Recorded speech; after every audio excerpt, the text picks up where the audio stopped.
एक बार सभी भक्त बोलेंगे राधे राधे। एक बार प्रेम से बोलेंगे वृंदावन बिहारी लाल की जय। तो राधा रानी की जय। हरिदास दुलारी की जय। श्यामा प्यारी की जय। आज हम आप सभी भक्तों को श्रीमद् भागवत के विदुर मैत्री संवाद के आगे की कहानी बताएंगे। सभी लोग गौर से सुनिएगा। सुखदेव जी स्वामी महाराज व्यास मंच पर बैठे हैं। जो कथा सुखदेव जी स्वामी महाराज परीक्षित को सुनाते हैं, परीक्षित उस कथा को बड़े प्रेम से सुनते हैं। जब सुखदेव जी स्वामी महाराज ने महाराज उत्तानपाद की कथा सुनी तो परीक्षित ने उस कथा को सुनने के बाद एक बहुत ही सुंदर प्रश्न किया। बोले गुरुदेव, ये प्रिय व्रत कौन है? तो सुखदेव जी स्वामी महाराज अब प्रिय व्रत के बारे में परीक्षित को बताते हैं। कहते राजन, प्रिय व्रत वो होता है, वो है प्रिय माने होता है अच्छा सुंदर, व्रत माने होती है प्रतिज्ञा। जो अपने जीवन में अच्छा करने की प्रतिज्ञा को रखता हो, अच्छे आचरण पे चलने की प्रतिज्ञा करता है, वो प्रियव्रत हो जाता है। प्रियव्रत नाम के जो राजा थे, बहुत ही धर्मात्मा राजा थे। महाराज उत्तानपाद के छोटे भाई थे। तो प्रियव्रत के पुत्र हुए आग्नेत्र, और आग्नेत्र के पुत्र हुए राजा नाभि, और नाभि के पुत्र हुए महाराज ऋषभ देव जी। ऋषभ का मतलब होता है श्रेष्ठ। ऋषभ का मतलब होता है श्रेष्ठ, जो एक श्रेष्ठ तरीके से अपना जीवन जिए, जिसके जीवन में एक अलग ही विशेषता हो, अलग ही श्रेष्ठता हो, वही तो ऋषभ देव जी। तो ऋषभ देव जी के 100 पुत्र हुए। उन 100 पुत्रों में जो ज्येष्ठ हैं, उन्हीं का नाम भरत है। सब बच्चों को ऋषभ देव जी बहुत ही सुंदर सुंदर शिक्षा देते हैं। और सभी प्राणियों को चाहिए, सभी इंसानों को चाहिए कि अपने बच्चों को सुंदर शिक्षा दें। वो माँ बाप अपने बच्चों के शत्रु होते हैं जो बच्चों को सुंदर शिक्षा नहीं देते हैं, आध्यात्म से दूर रखते हैं। माना कि आधुनिक जीवन में जीना है, 4 पैसे कमाने हैं, कलयुग की दौड़ में चलना है, तो शिक्षा बहुत जरूरी है। लेकिन उसके साथ साथ बच्चों को आध्यात्मिक शिक्षा का भी ज्ञान देना चाहिए। रामकृष्ण के बारे में भी बताना चाहिए। जहाँ कीर्तन हो, भजन हो, सत्संग हो, बच्चों को वहां भी अपने साथ ले जाना चाहिए। कई लोग तो कहते हैं कि बच्चे वहां डिस्टर्ब करेंगे, कथा में जाएंगे। अरे डिस्टर्ब करेंगे तो करते रहें, बच्चे तो बालक होते हैं, बाल स्वरूप होते हैं। थोड़ा बहुत डिस्टर्ब करेंगे तो करते रहेंगे, लेकिन वहां जब सुनेंगे, कथा में कुछ तो सुनेंगे खेल कूद के साथ, तो जब वो सुनेंगे तो उन्हें भी पता लगेगा अपने आध्यात्म के बारे में। हमारे राम कौन थे, हमारे कृष्ण कौन थे, हम लोगों के देवी देवताओं के बारे में जानेंगे, शास्त्रों के बारे में जानेंगे, आध्यात्म से उनका परिचय होगा, तो बच्चों को अगर हो सके तो कथा में जरूर बिठाना चाहिए, उन्हें भी ज्ञान देना चाहिए। तो महात्मा ऋषभ देव जी जो हैं वो अपने बच्चों को उच्चतम शिक्षा देते हैं और समय समय पर उनकी परीक्षा भी लेते हैं कि हमारे बच्चे कहां तक पहुंचे। तो एक बार ऋषभ देव जी ने अपने सारे पुत्रों को बुलाया और सबको समक्ष अपने सामने बिठाकर सबसे पूछ रहे हैं कि बच्चों, हमें बताओ, हम जानना चाहते हैं कि आप लोग कहां तक पहुंचे। हमने जो इतने दिन आप लोगों को शिक्षा दी है उसके बारे में हम आज तुमसे जानना चाहते हैं। तो आप लोग हमें बताएं कि मानव जीवन का उद्देश्य क्या है। तो जब ऐसा सवाल ऋषभ देव जी ने किया, अब किसी बालक ने बोल दिया होगा कि सुबह उठना है, नहाना धोना है, माता पिता को प्रणाम करना है, खाना पीना है, फिर स्कूल चले जाना है, गुरुकुल जाना है, वहां से आने के बाद फिर बाल भोग खाया और आराम किया और खेले कूदे, संध्या वंदन करके सो गए। तो ऋषभ देव जी कहते हैं बस इसीलिए मिला है मानव जीवन। तो एक बालक ने बोला, तो पिताश्री आप बताएं मानव जीवन का उद्देश्य क्या है। हमारी समझ में तो जितना आया उतना मान लो बोल दिया हमने। तो ऋषभ देव जी समझाते हैं कि मानव जीवन का उद्देश्य क्या है। प्राणी जब आता है दुनिया में तो भगवान से वादा करके आता है कि प्रभु हमें एक बार दुनिया में भेजो तो सही, जाकर भजन का ढेर लगा देंगे, इतना ज्ञान अर्जित करेंगे कि उसका कोई शुमार ही नहीं होगा। लेकिन यहां आकर बच्चा जब जन्म लेता है तो गर्भ का ज्ञान गर्भ में ही छोड़ के आ जाता है बाहर, और यहां आके पढ़ना शुरू कर देता है, जाता है स्कूल, पढ़ता है, और स्कूल में पढ़ते पढ़ते भगवान की तरफ ध्यान ही नहीं जाता उसका। ये माँ बाप की जिम्मेदारी होती है कि बच्चों को सत्संग में ले जावें, रामकृष्ण के बारे में उन्हें बतावें।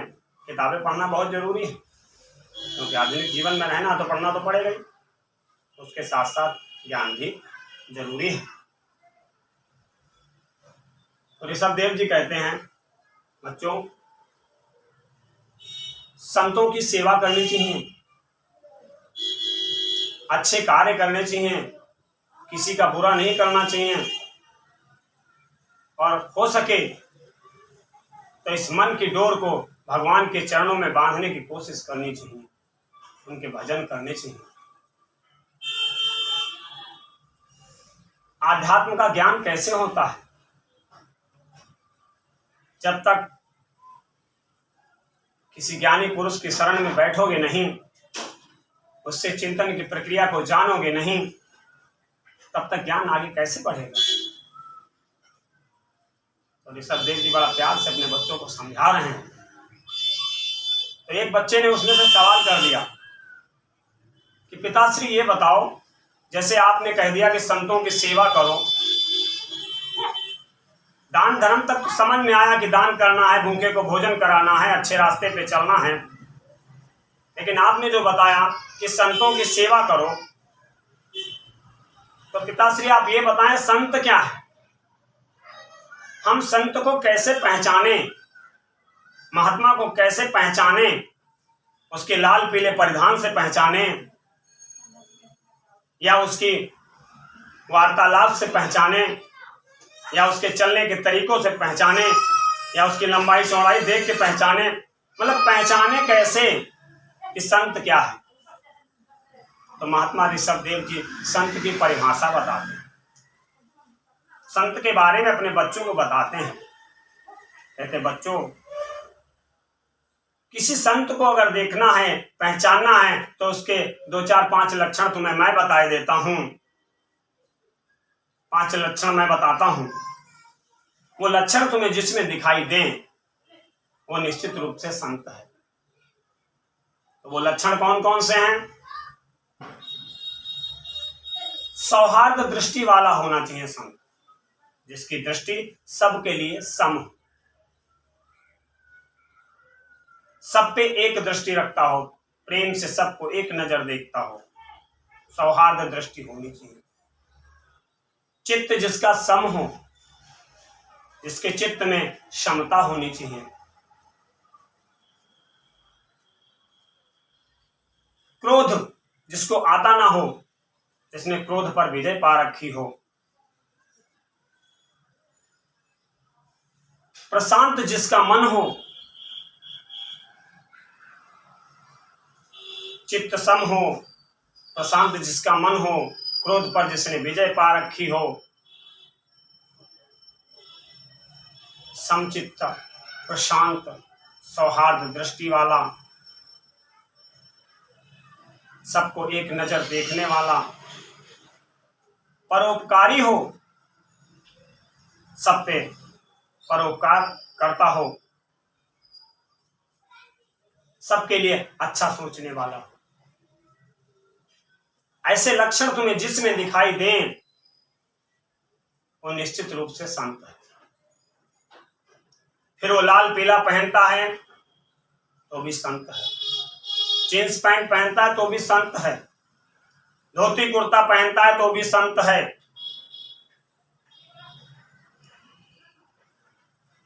जितने संत को पहचानने के लक्षण मैं बताया हूं, ये लक्षण जिसमें मिल जाएं, उसकी वेशभूषा कैसी हो बच्चों, वो निश्चित रूप से संत है। तो संतों की शरणागति पकड़ो, सत्संग करो। तो एक बालक ने बोला, बालक तो बीच में बोल ही देते हैं जो जिस चीज की जिज्ञासा होती है उसमें।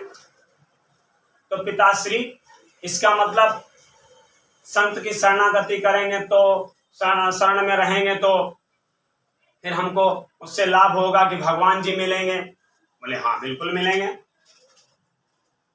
बोले इसका मतलब है कि संत के शरण में जाना और संत का महत्व भगवंत से ज्यादा है? बोले बिल्कुल है, क्योंकि संत के साथ बैठकर उनके सत्संग को सुनकर जीवन में क्रांतिकारी परिवर्तन आता है।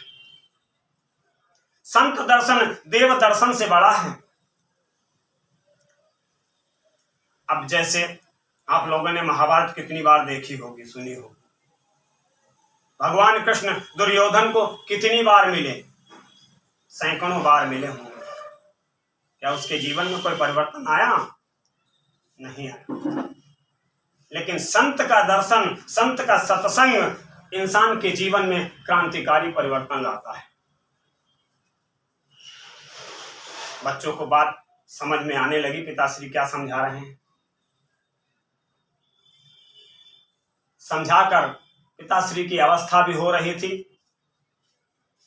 उम्र दूसरे पड़ाव पे पहुंच रही थी। तो उन्होंने सोचा कि बच्चों का परीक्षण तो हम कर ही लें, इसीलिए तो परीक्षण किया था।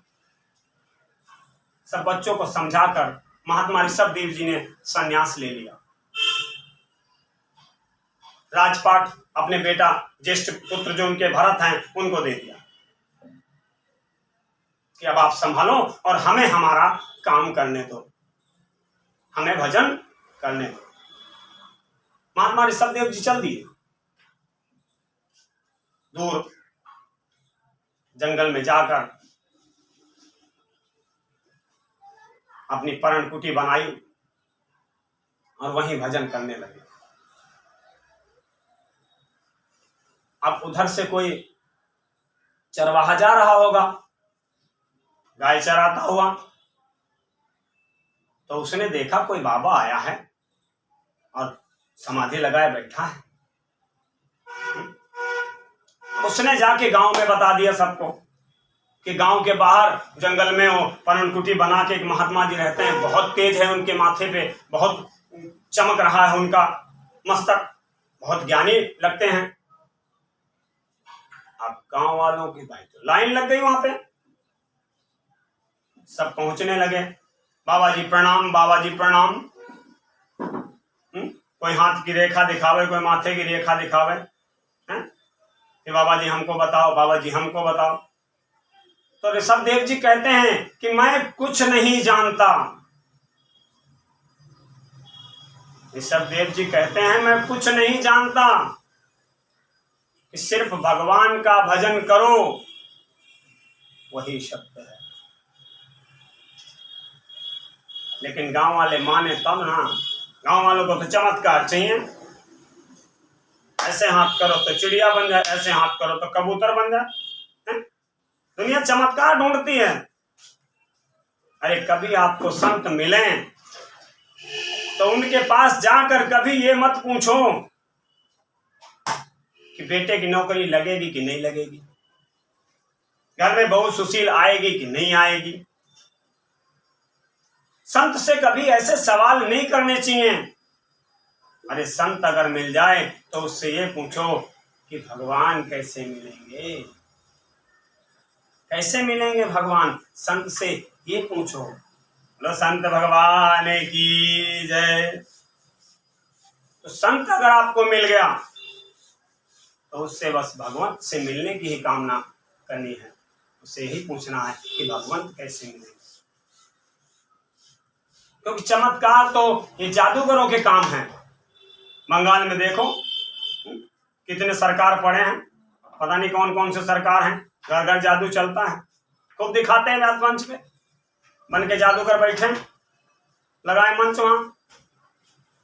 ये जादूगरों के काम है।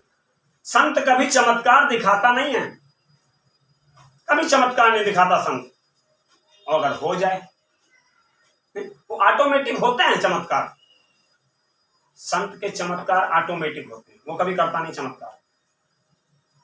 जैसे आपने किसी काम को कह दिया, महात्मा जी ये काम हमारा, राधे रानी पे भरोसा रखो, बिहारी जी का नाम लो, काम हो जाएगा। तो वो चमत्कार करता नहीं है, करने वाला तो वो है। सबकी डोर तो उसी के हाथ में है, करने वाला वही है, जो चाहे कर देता है। लेकिन माने कोई तब ना। अच्छा, तो महात्मा ऋषभदेव जी ने सोचा कि ये लोग हमें जो है भजन करने नहीं देंगे। तो ऋषभदेव जी ने क्या किया, अपना दूसरा देश बना लिया। नहाना धोना सब बंद,